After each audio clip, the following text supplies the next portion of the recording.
Perkenalkan, saya Gufron Fikrianto. Di sini saya bakal menjelaskan modul 9 tentang memodelkan object state dengan state machine diagram.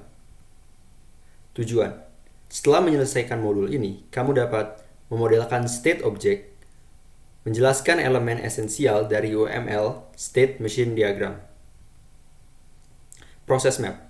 Sekarang kita berada di desain model, di tahapan desain model, dan di sub proses identify and model complex object state using state chart diagram. Pengenalan object state. State adalah mode atau kondisi dari suatu hal. Terdapat dua cara berpikir tentang object state. Yang pertama, state dari sebuah objek adalah kumpulan spesifik dari nilai atribut untuk suatu objek. Yang kedua, state dari sebuah objek menjelaskan sifat dari objek relatif pada stimulus eksternal. Dalam modul ini digunakan definisi yang kedua. Identifikasi elemen dari state machine diagram. Di sini ada beberapa elemen dari state machine diagram. Yang pertama, node state. Node state ini menjelaskan kondisi atau state dari suatu objek. Kemudian ada state awal, state akhir, trigger transisi, dan transisi. State transisi.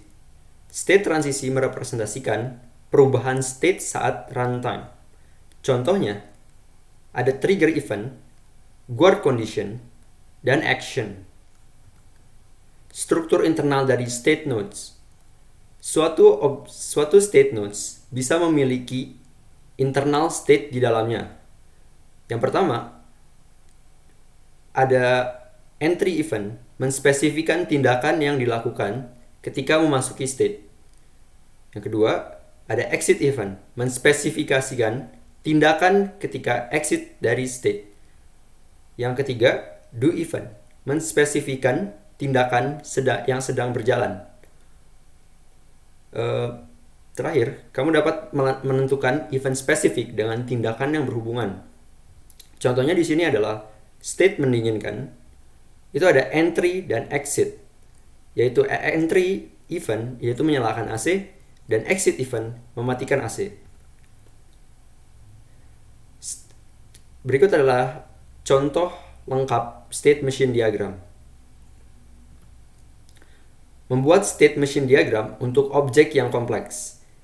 Pertama, ada gambarkan state awal dan final atau state akhir dari suatu objek. Yang kedua, gambarkan state stabil dari objek.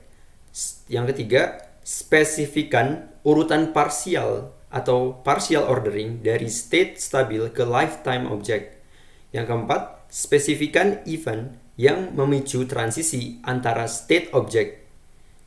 Dan spesifikan juga action transisi jika ada. Yang kelima, spesifikan action dalam state jika ada.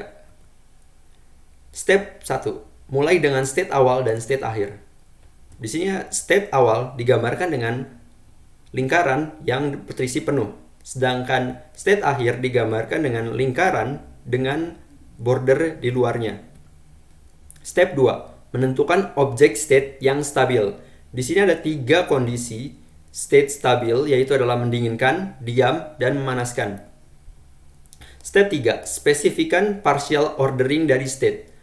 Di sini digambarkan panah untuk menjelaskan bagaimana alur atau kemungkinan yang bakal terjadi atau perubahan state yang bakal terjadi dalam suatu proses.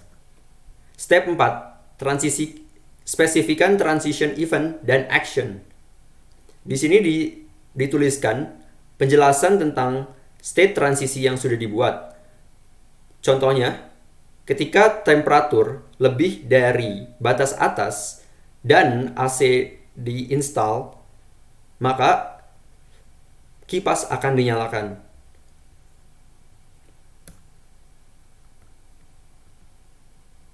Step 5. Spesifikan tindakan dalam state atau internal state. Di sini, state object nodes yang sudah kita buat dipecah menjadi beberapa bagian, yaitu di sini ada state-nya itu sendiri dan ada action, ada atau event, internal event. Di sini ada entry, / nyalakan AC, exit matikan AC. Trigger event. Event yang harus terjadi dalam periode waktu yang ditunjukkan menggunakan after event untuk menjalankan transisi setelah 10 menit misalkan. Event ini biasanya digunakan untuk timeout. Artinya ketika kita misalkan merequest suatu website, terus kita tidak mendapatkan respons dalam waktu 5 menit, kita bakal men-trigger suatu event tersebut. Kemudian ada self-transition. Self-transisi atau self-transition adalah state yang sama untuk sumber dan tujuan transisi yang sama. Contohnya di sini penuh. Penuh itu dia bisa memanggil event atau action yang dia miliki sendiri. Junction. Junction itu simpelnya adalah menggabungkan atau memecahkan suatu state sehingga mempersimpel suatu penggambaran state machine diagram. Contohnya di sini, yang ini merupakan adalah junction. Junction ini merupakan untuk memecah suatu transisi misalkan, supaya proses yang dilakukan itu bisa bercabang. Choice. Nah, choice ini hampir mirip dengan junction, cuma choice ini yaitu adalah berupa pilihan.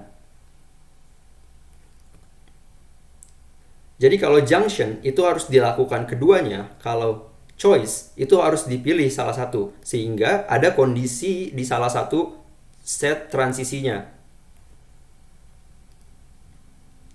Kesimpulan, sebuah objek mungkin memiliki state yang mendefinisikan sifat unik dari objek.